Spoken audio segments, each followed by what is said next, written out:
Hello बच्चों, let's see this question.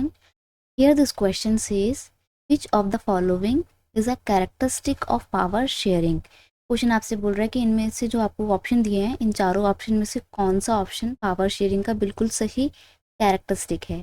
Option है, it give people the right to be consulted, it provides power to one leg of the government, it increases conflicts between different political parties, it creates disparity. तो यहाँ पर हम बात करेंगे power sharing की और power sharing के characteristics की. क्वेश्चन का की कंसेप्ट है कैरेक्टरिस्टिक ऑफ पावर शेयरिंग. देखिए, कैरेक्टरिस्टिक का मतलब होता है विशेषता.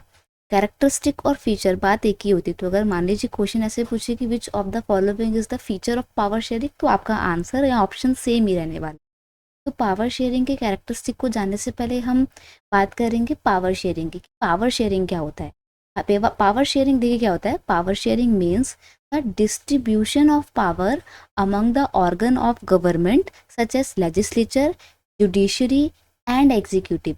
पावर शेयरिंग का मतलब होता है पावर्स को डिस्ट्रीब्यूट करना, यानी कि शक्तियों को बांटना. किसके बीच में? गवर्नमेंट के अलग अलग ऑर्गन के बीच में. ऑर्गन मतलब होता है सरकार के अंग. गवर्नमेंट के अलग अलग ऑर्गन जैसे कि लेजिस्लेचर हो गया, जुडिशरी हो गया, एग्जीक्यूटिव हो गया, इन तीनों ही ऑर्गन के बीच में पावर को इक्वली डिस्ट्रीब्यूट करना ही पावर शेयरिंग कहलाता है. अब देखिए, गवर्नमेंट के ये तीनों ऑर्गन हैं और तीनों का इक्वल ही इंपॉर्टेंस है, तो तीनों को पावर भी इक्वली दी जाएगी. अब पावर शेयरिंग का कौन सा कैरेक्टरिस्टिक यहाँ पे सही बैठता है?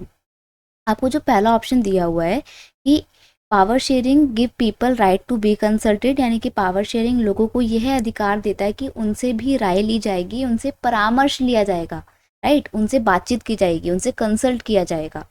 It provide power to one leg of the government. Power sharing क्या सरकार के सिर्फ एक ही लेग को पावर प्रोवाइड करता है? तो देखिए, यहाँ पर तो अभी हमने बात की ना कि गवर्नमेंट के तीनों ऑर्गन को पावर डिस्ट्रीब्यूट की जाती है बराबर बराबर. तो यहाँ पर बोल रहा है वन लेग को गवर्नमेंट के सिर्फ वन लेग को पावर दी जाती है. तो ये ऑप्शन एलिमिनेट हो जाएगा, ये एक सही कैरेक्टरिस्टिक नहीं है. नेक्स्ट है, it increases conflict between different political party, यानी कि पावर शेयरिंग जो है वो अलग अलग पॉलिटिकल पार्टीज के बीच में कॉन्फ्लिक्ट को इंक्रीज करता है, बढ़ावा देता है. देखो, बिल्कुल गलत है, ये भी एलिमिनेट हो जाएगा. कैसे?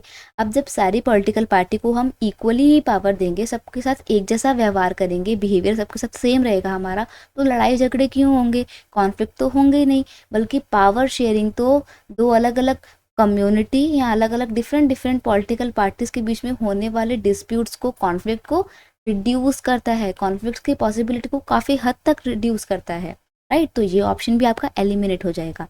नेक्स्ट है, इट क्रिएट्स डिस्पैरिटी. डिस्पैरिटी का मतलब होता है भेदभाव. ये भी नहीं होगा. क्यों? क्योंकि पावर शेयरिंग कभी भी भेदभाव नहीं करता है. जब हम सबको ही इक्वल पावर देंगे तो फिर कहने सुनने के लिए कुछ बचेगा ही नहीं, भेदभाव कुछ होगा ही नहीं, ना ही कोई लड़ाई होगी.